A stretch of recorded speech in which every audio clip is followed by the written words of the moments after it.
प्रत्येक वर्ष की तरह इस वर्ष भी मैंने हरतालिका तीज का व्रत रखा था और हरतालिका तीज का पूजन मैंने 18 को करा था और 19 तारीख को भी पूजन के साथ मैंने पारायण करा था और इस तरह से मेरा व्रत संपन्न हुआ था। तो आप देख सकते हैं कि सबसे ऊपर महादेव और माँ गौरा है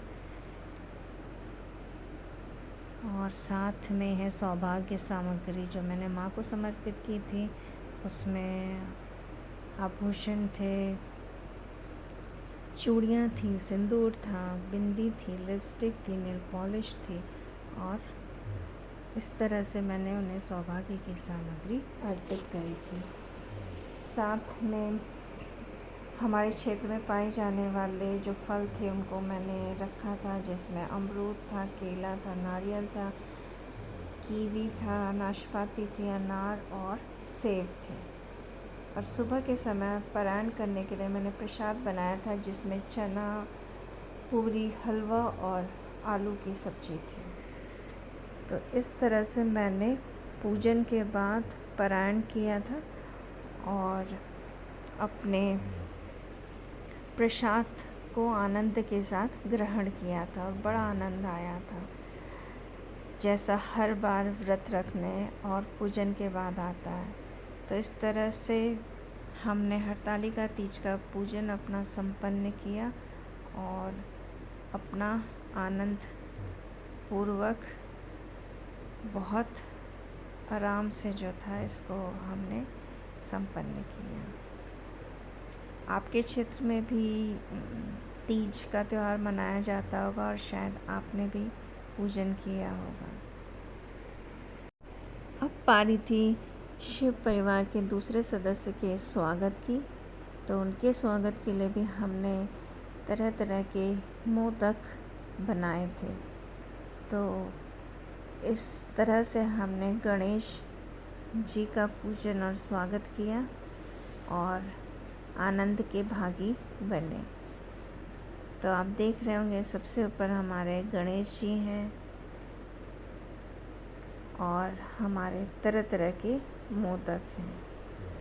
तो सबसे पहले ये देखिए, ये हैं मराठी स्टाइल के मोदक और साधारण गोल मोदक जो मैंने गुड़ और मेवे के साथ बनाए थे। और ये है नारियल और मेवे के लड्डू, ये हैं बेसन के लड्डू।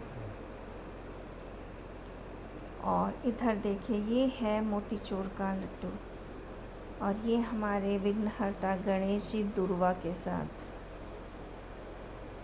और ये 2 नए मोदक मैंने बनाए थे मराठी तरीके से और मुझे बहुत अच्छा लगा था कि मैंने पहली बार बनाए, लेकिन ये बहुत ही अच्छे बने थे। तो इनको बनाने के लिए मैंने छेने का प्रयोग किया था। नीचे वाले जो मैंने बनाए थे कॉफ़ी और मिल्क पाउडर से बनाए थे और इसके अंदर मैंने भरा था नारियल और मेवा, और ऊपर के जो मैंने छेने से बनाए थे उसके अंदर मैंने भरा था गुड़ और मेवा। तो इस तरह से दोनों ही मोदक मेरे बहुत अच्छे बने थे और मुझे बहुत अच्छा लगा था कि पहली बार में ये इतने बढ़िया बन गए। तो इस तरह से हमने अपने गणपति का पूजन किया और पूरा आनंद उठाया। आशा है आपने भी गणेश जी का पूजन किया होगा और भरपूर आनंद उठाया होगा। अगर आपको ये अच्छा लगे तो इसे लाइक करिए। तो ये हैं हमारे छेने और कॉफ़ी के मोदक जो मैंने घर पर बनाए थे अपने गणेश जी के लिए। तो देखते हैं ये कट करके कैसे लगते हैं।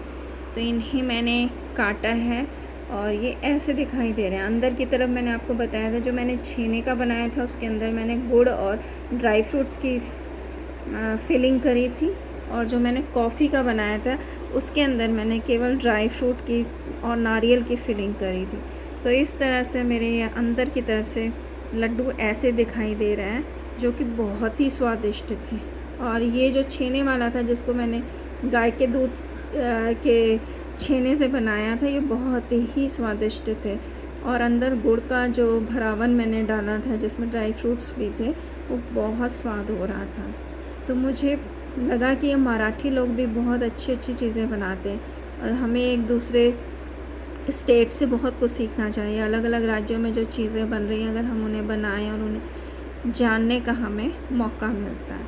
तो ये बहुत स्वादिष्ट लड्डू थे जो मैंने पहली बार बनाए थे और मुझे बहुत आनंद आया।